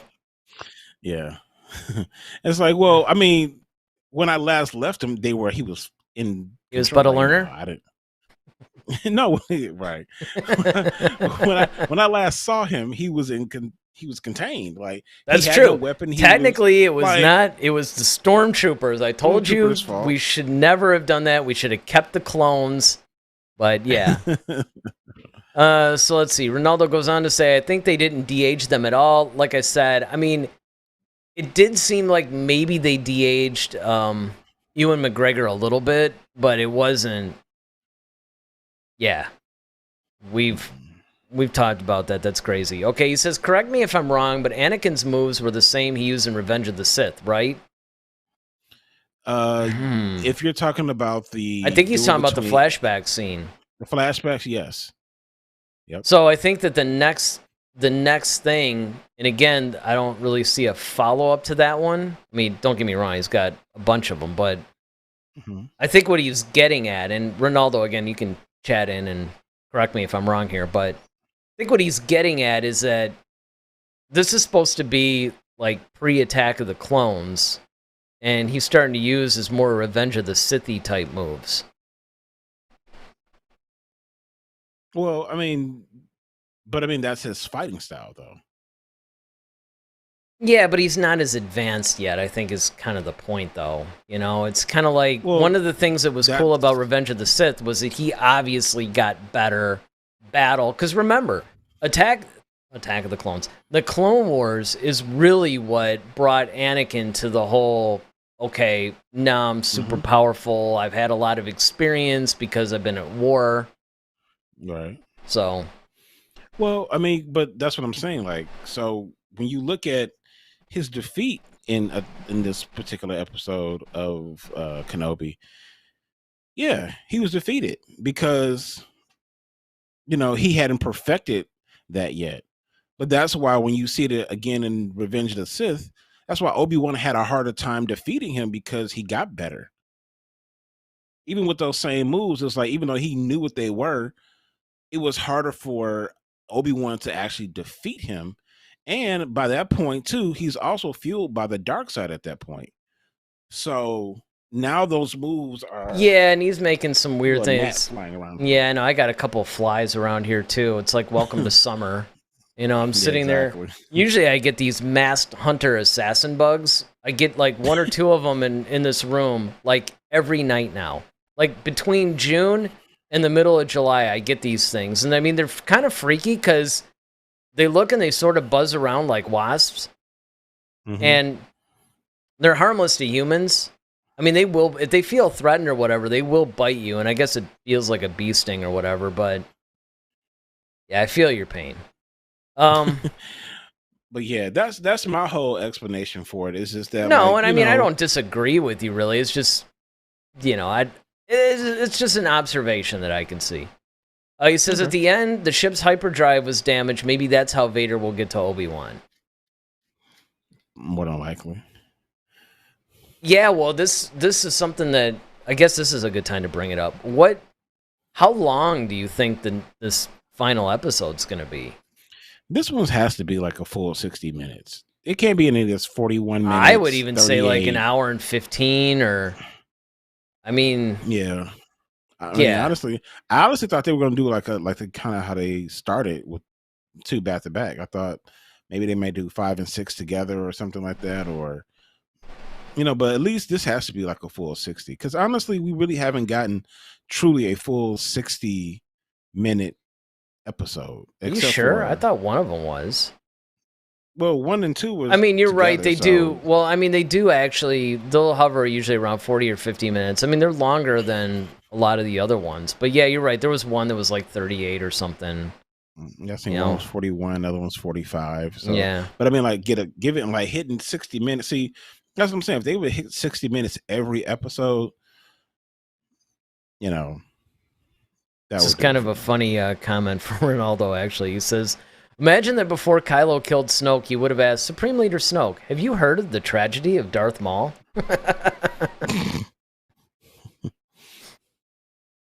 Oh, that was a good one. He says, I always say, if Darth Maul survived being cut in half, thrown down a shaft, and somehow ended up in another planet with spider legs, anybody can survive. Well, that's basically it. I mean, it's basically Daryl and I are getting eaten by insects. Yes. Maybe there was those crazy space spiders from that episode of The Mandalorian. Mandalorian. Yeah. But that's one of the things that I point to a lot of times where people are like, oh, well, they were stabbed by a lightsaber. I mean, I'm like, yeah, dude, but, come on. You got the Darth Maul factor. I mean, anything's possible at this point. Let's see. Says, I thought about that, but then I remembered that her father destroyed a gigantic starship and ended a war when he was 10. Yeah, but I think Daryl's point is like, even that's a little... It's kind of like a lot of the things that we're supposed to take for granted are a little far-fetched when you actually put thought into it. Yeah, like I could handle like him flying. I mean, piloting a pod racer. I can even handle him piloting one of those little Naboo starfighters because it's like, okay, flying is not one of those things that's like uncommon, in the Star Wars universe. And so, okay, I kind of get that. Because you hear about like 11 and 12-year-old kids, stealing their parents' cars and going joyriding or something like that. So I can hang with that. But you're not really hearing a whole bunch of 11, 12-year-olds like building a car themselves. Like that's a whole nother level of talent. You know what I mean? So that was just my issue. Well, and I think, now he's going on to talk about Leia. He says, maybe, just maybe, she has some tech training. After all, she knows how to operate Lola, her droid. That's a toy. I mean, right. That's a little... See, that would be like, if I had that little pet robot dog or whatever that they sell, versus now I can go to like in some IT thing and fix some server issue or something. See, that's where you gotta you have to weigh that, man. This is real world. This isn't like moving some little thing in her droid. This is kind of like you've got all these wires, nothing's labeled. You have no idea. And that's my thing too, is it's like, okay, I mean, I get Obi Wan told him like, look, I trust her, but it's kind of like, come on now, like you got Vader, you got this whole army outside, and we're gonna trust that this little girl's gonna open this thing, like, really? I mean, like, you're really putting the faith. See, again, all they had to do was exactly like what you said. All they had to do was just send her up because she can fit and talk her through it. And again, that would have solved the whole problem. Now, Ronaldo says also, this is Star Wars. Kids always can do some incredible stuff in this. Yeah, and it's true. And it's made for kids. And I get it. Like, it's supposed to be, I know. But it's just like, okay, it's harder to believe. See, that's what I'm saying. Like, okay, at least when we saw Luke Skywalker doing stuff, it was believable because he's like this 17, 18-year-old kid who's like, okay, he's tinkering around with stuff. Cool, I get it. That makes more sense. But a 10-year-old, like, I don't know. You're like a teacher that just has no faith in kids. It's really hilarious. Maybe that's why. Okay, so he says, I think Vader also tried to take down a ship in Star Wars Rebels. He did. I think he's right. Yeah, I think he's right about that he did. one. Then he goes, yeah, I'm so happy Andor is 12 episodes. I know these texts seem so random now because of the fact that we probably talked about all this 20 minutes ago. But yeah, I mean, the fact that, see, and that's the weakness, again, of Obi-Wan only being 6 episodes. You've got a lot of story here that you got to try to get through. Why on earth? Here's 2 things for all you guys to consider. Let me know what you guys are thinking. You still have time to chat this stuff in. But definitely, if you're watching the rebroadcast, let me know what you think in the comment section. Because here's my problem. Obi-Wan. one of the most pivotal characters in Star Wars, right? Mm-hmm. You finally make a TV series about him. Mm-hmm. This is the first one that they give like a television budget to, and they only make 6 episodes. Mm-hmm. Makes no sense At all. I mean, it just that's just one of those things that I just felt the need to point out. Like, really, you're gonna skimp on Obi-Wan? This is the show that you choose, to basically go, you know what? I think we could do it on a TV budget or whatever. I had to point that out. Okay, he also says those leaks. He's talking about the ones where Reva is redeemed or whatever. Those leaks were like 67% correct. Wow, 67%. Ronaldo, I really want to know how you came up with this number, because that seems very specific to me. Some things happened exactly like they said, and others not at all. So maybe he's talking about, and by the way, that's still a very specific number, but you're probably referring to a lot of the leaks that we got, right? That Leia was going to be kidnapped, for instance. That turned out to be true. Grand Inquisitor is going to survive. That ended up being true. So let's see. He says, but to be fair, I'm sure Senator Organa never thought that Obi-Wan would lose his communicator. Maybe he thought it was a private conversation. It was Obi-Wan's mistake, really.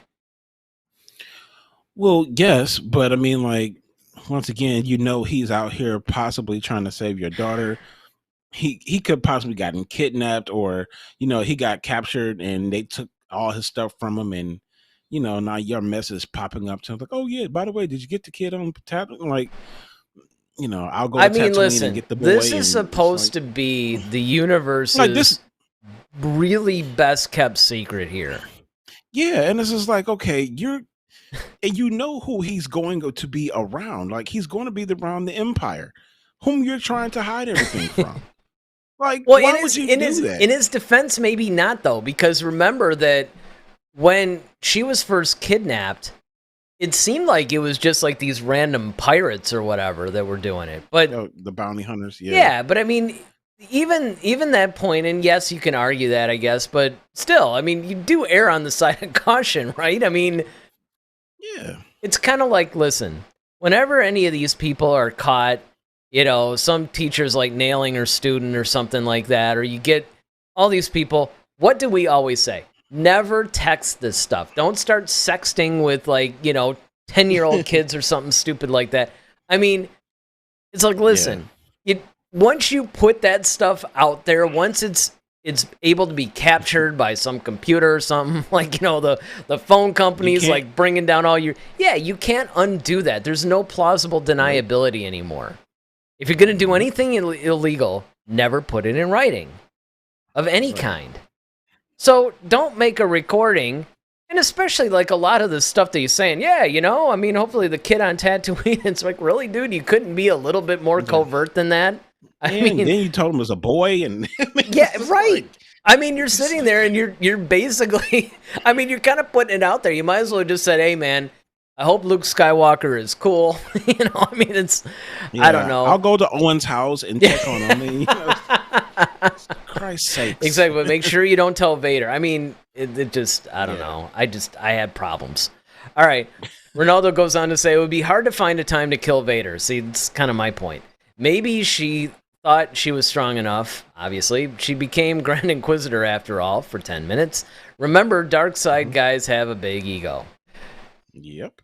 Yeah, I mean, again, I agree for the most part, but I still do reserve a little bit of, hey guys, this is Vader. This isn't just like this isn't the fifth brother or something, And even then, he was pretty powerful. I mean, he was just like kind of putting her in her place and chucking. It's like, okay, look, if you can't even defeat the fifth brother, then, and she only defeated the Grand Inquisitor because she surprised him. Mm-hmm. And of course, people could point out, well, she tried to surprise Vader too. But as you pointed out, I mean, as soon as you hear the lightsaber igniting, it's kind of over. Unless the lightsaber is igniting directly through his skull, your chances are you're just telegraphing like, hey, trying to kill you. So Yeah, and then you want to swing the stupid thing, like, right, like with this big lumbering, Yes, I mean, it's screaming as Ronaldo was saying. It's just, right, screaming. I mean, it's kind of like if there's a manual on how not to surprise attack somebody, that should be it right there. That would be it. He says, by the way, Obi-Wan knows how to manipulate people. Clearly. Well, he was known as the negotiator, during the Clone Wars. Absolutely. And I mean, obviously he's really good. You don't need to see his identification. I mean, even when he started, that was something I was actually surprised to see too. I was wondering if he was going to start using the Force to, like kind of mind trick people. But I think he was still getting his mojo back in a way, Well, the best one was the beginning of the Clone Wars, the movie, when he was like in that whole little dispute with that guy. He kind of like, well, let's just sit down and talk terms. And there was like a whole stall tactic because he was waiting on Anakin to kind of, do his thing. Yeah, that's right. I forgot about that. But that's what I'm saying. Yep. And even Grievous announced him as like, oh, Kenobi, the negotiator, and he's always kind of like, diplomatic and very, he's kind of disarming in a way because he kind of has that charm, almost like a George Clooney, like, just that, okay, well, this Obi-Wan's not that bad. Let me. He's like one of those. He's kind of like one of those really cool college professors. That's kind of the vibe he's got. Yeah. Ronaldo says, I meant that his fighting style was the same he had in episode 3. Oh, he's kind of answering our question, like I said, 20 minutes ago, right? It was a really cool touch. Okay. It was. So now Matt's got a couple of chats in here. He says, guessing the last duel will be on a ship since they've got the broken hyperdrive. Or maybe Vader fights Kenobi on Alderaan? Could explain why they chose that planet to destroy in the original trilogy. Yeah, that's a good point, actually. I never really thought about where the duel would take place. Yeah, I mean, we don't know exactly where. I mean, it could be a situation where they, if they got to make an emergency landing on some planet because they're getting too close, or, it could be on Alderaan or wherever they're going, or it could be on the ship. But I think the reason, I still think there's the reason why, and it wasn't Vader who decided to destroy that planet. It was Tarkin. Yeah, because he wanted to make an example for Leia. Well, and the other thing, exactly. I mean, the real reason why he chose that one, because remember, he was trying to find out where the rebel base was. She said Dantooine, and then he was like, "Okay, fine, but that's a little bit too remote. It won't be effective. But hey, your home planet Alderaan, that would be cool." And that was a way of turning the knife a little bit because, Tarkin and her had an adversarial relationship anyway. And I mean, that's one of the reasons why I really like the way that this young actress is portraying Leia at 10, because you see the glimpses of that sort of snarky, defiant, everything else. Because, I mean, feisty, right, feisty, she's going on, should have known. What'd she say about holding your leash? Oh, she said, I shouldn't have known it was Tarkin holding your leash. Yeah, it's like, Governor Tarkin. I should have known it was you holding... Pinch. Yeah, when I was brought on board, but it was like, I should have known it was you holding Vader's leash. I mean, when you really stop and think about that comment to Vader and Tarkin, I mean, she's just like going, you know what? I'm an Imperial senator, so you can't do anything to me kind of thing. Yeah. And oh, how wrong she was. Matt goes on to say, I think they implied that someone gave Leia instructions. She said something about how he said it was a red wire when she was up there. Yeah. I do remember that. That's true. But at the same time, that's still kind of vague, man. I mean, that'd be kind of, I don't know. And on top of that, like, the wire wasn't even red. The one she even pulled wasn't even red. That's the crazy thing. It's like, okay. That is a good point. I didn't really think about that either, but I mean, there's just like a lot of stuff in there that just, again, I think, and I'm sure I speak for you on this, I would have been more comfortable if she had an earpiece and she's like, well, okay, there's like 4 ports here and I got this wire, I'm not sure. Okay, if they talked her through it, would have made more sense. But again, it's like you said, Star Wars. And then Ronaldo's like, or maybe Obi-Wan trusted her because he knew she's Anakin's daughter. I guess he thought she had some special magical powers. Okay, now this I can hang my hat on because I think that is what they were trying to convey. I don't necessarily think that that's an adequate explanation, but well, see, my thing is, okay, I get that, and I mean that's probably, I mean that's the in-universe answer for it, obviously. But my thing is, that would make sense if you've seen her do something before. You haven't seen her do anything. How do you know? Like, okay, like you said before, like Luke, okay, at least you knew he kind of had that tinkering thing. So it's like, okay, if Luke says something like, okay, well, I can take a look at it. All right, you're used to building stuff, and maybe you might find something. I know you have a lot of your father in you, so that's believable. But you've never seen Leia do anything. First of all, you've never seen her do anything force related. Second of all, you don't even know if it's where her strength lies. Well, she's got the gift of gab. Right. And I think you hit the nail on the head when you said he's never seen it, because we as the audience have seen her being able to see through people and things like that. She has this, you could tell the Force is guiding that, right? That they're setting that up. But he never saw that.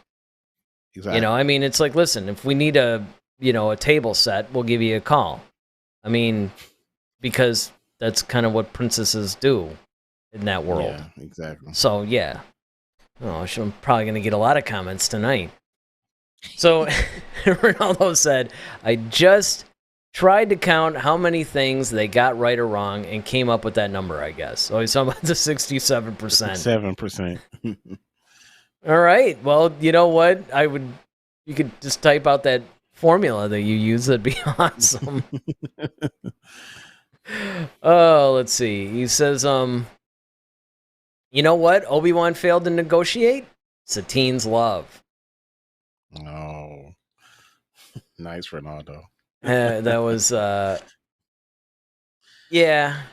And then, of course, he does bring up another point. He does bring up another point about the whole Leia thing. He says, I think nobody else wanted her to do it, just Obi-Wan. That's true. Because everybody's like, really, dude?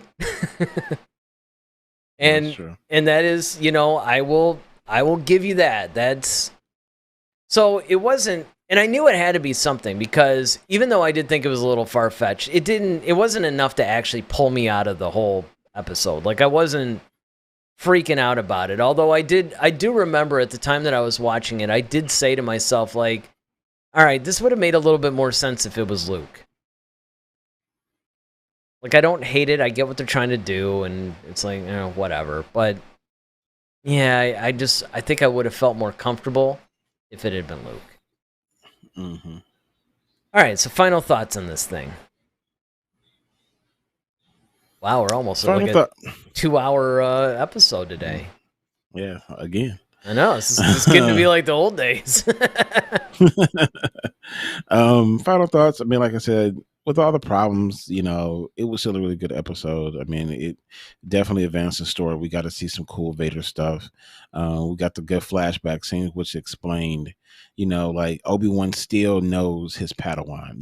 He still sees it as like, okay, you still haven't learned everything just yet, because and I think that's what Obi-Wan is kind of playing into, is like, okay, I still know your weaknesses and I'm going to exploit them. And so I thought that was really the kind of the center focus of this episode. So I loved a lot of the flashbacks.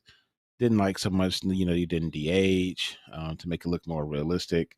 The Leia thing obviously bothers me, which has become legendary for you. Yes. Yes. And but overall, like I said, it was a solid episode for me.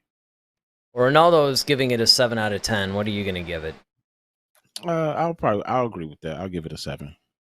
I'll go with that too.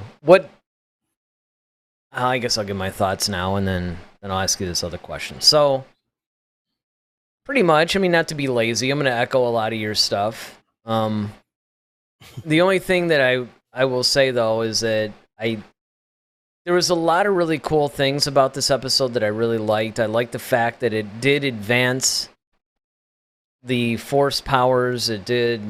It gave us a little bit more of the lore. I thought it was a solid episode. I thought that in spite of its problems, and see, this is where it's different for me than episode 4, is that even though this episode definitely had some issues, and of course we covered a lot of them ad nauseum, but in spite of that, I still think it was a really good episode. I think that it was really good Star Wars. I thought it was good storytelling. I thought that they did some really cool things with the characters. Again, I wish they hadn't killed off Tala so quickly. I think she would have had more to do. But at the same time, they did it in a believable, realistic, story-advancing type of way. Like you, the de-aging thing, I love the actual flashback scene. But one of the other things that I like, that I'm trying to point out some of the different things that I like, because I like a lot of the same things that you did, so I'm just trying to point out something additional. It's so great.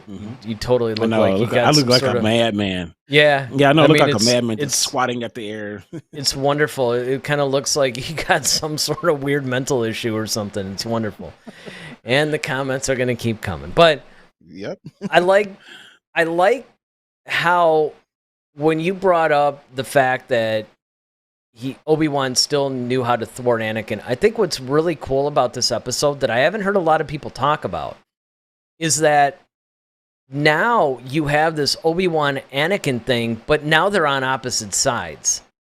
And it's kind of how Obi-Wan is still teaching. And this is why I say you can do this whole, when I left you, I was but a learner, but now I am the master thing. Because even in spite of all this, Obi-Wan is still sidestepping Vader. He's still kind of one step ahead of him in a lot of ways. He's still teaching him lessons even after the fact. He's still very clearly the master, even though temporarily, as we saw in their duel in episode 3, Vader never really stopped, whereas Obi-Wan sort of disconnected from the Force for a while.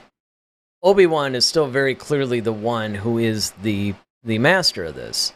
And I also like the fact that they're using these flashbacks to basically set up the two sides of the coin, like, okay, it's almost like here's the flashback, now here's what Obi-Wan is thinking and what he's doing, and then here's what's motivating Vader and what he's doing. So I thought that those were really cool.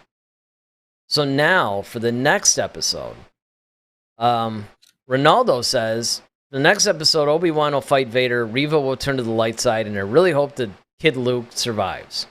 We know Kid Luke's going to survive. Because... yeah, you do that. That could I guess... Star Wars. And he also says, yeah, right, unless they're planning on rebooting that. He says, yeah, the flashback I'm sure he's being sarcastic. He says, yeah, the flashback showed that Obi-Wan is still wise, but Vader is still impulsive. So, yes. So, okay, so now we know what Ronaldo is looking for the next episode. What do you want to see now from the next episode? Because, and keep in mind, it's the finale. It could be the series finale, but it's most definitely the season finale. I want to see Obi-Wan return true to form. I want Obi-Wan to kind of basically return to form, really, and just come back and be the Obi Wan Kenobi we always kind of known him to be. The episode 3. Skilled, powerful. Okay, we've seen Vader's power. Let's see Obi-Wan really come back and really show. Almost kind of like that whole Palpatine and Yoda thing. Like, that's what was really cool. You got to see how powerful both of those entities were. You saw, like, all right, Palpatine hit Yoda with the bolt of Force lightning and knocked Yoda all the way down, but then Yoda hit him with the Force push that just literally almost knocked his socks off. I know, and he's flipping over his chair and legs. It was almost comical. Yeah, it was comical, and it was great though. Yeah, when Palpatine would throw the Senate pods at him, and Yoda was catching him and spinning it, and that's what I want to see. I want to see the matching of power and really just okay, now what's going to be the difference maker? That's what I'm looking for the most. Yeah, and so basically that's pretty much the same things that I want. I want that. I would like, obviously, we got to get Leia back to Alderaan and safe. I mean that's got to happen in this next episode. I'm hoping that even if they plan on making a second season, I hope that they tie things up. I hope they tie everything up. I don't want a situation where we're leaving this series with more questions than answers. I think that's really important. I think that they need to make this 6 episodes like a condensed, confined story. Yeah, the last thing I would say I would want is I want dialogue between Obi-Wan and Vader. Yeah. Like I really want to hear dialogue between those two, because I really want, as much as we all want to see the duel, of course, but like leading up to that, like I really want to hear them hash out maybe some things.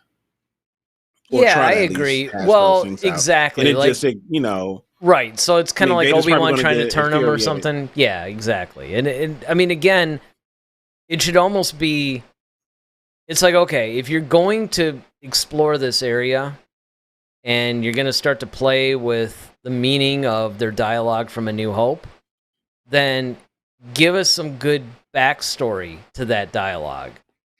In other words, if the way that Lucas left it, that dialogue is referencing more the episode 3 stuff. So now if you're going to tell this story, it's like, great, but now give it more meat, give it more meaning. So by what we're seeing and hearing from the dialogue that they're going to have undoubtedly in this next episode, it should give even more meaning to the dialogue that we hear in A New Hope.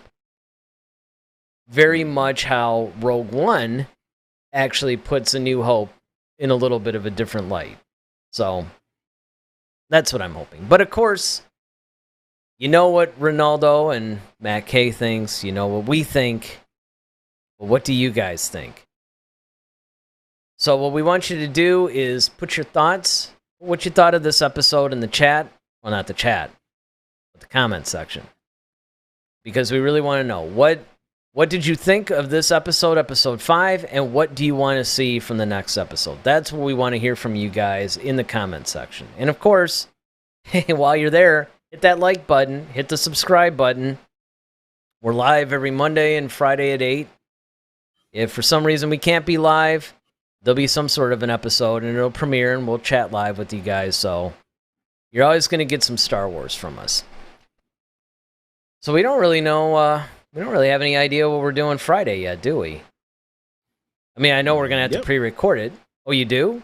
Well, what is it? Star Wars. Oh, man. You had me going for a minute. Yeah, whatever. All right. See how you were so focused? That's exactly what happened to Vader. Yeah, you know what? You don't even deserve... Head to Head, a Star Wars podcast. Be sure to follow us on Twitter @HeadToHeadSW. Submit your questions for our next show. Visit our official website at headtoheadswpodcast.com. Until next time, may the Force be with you, always.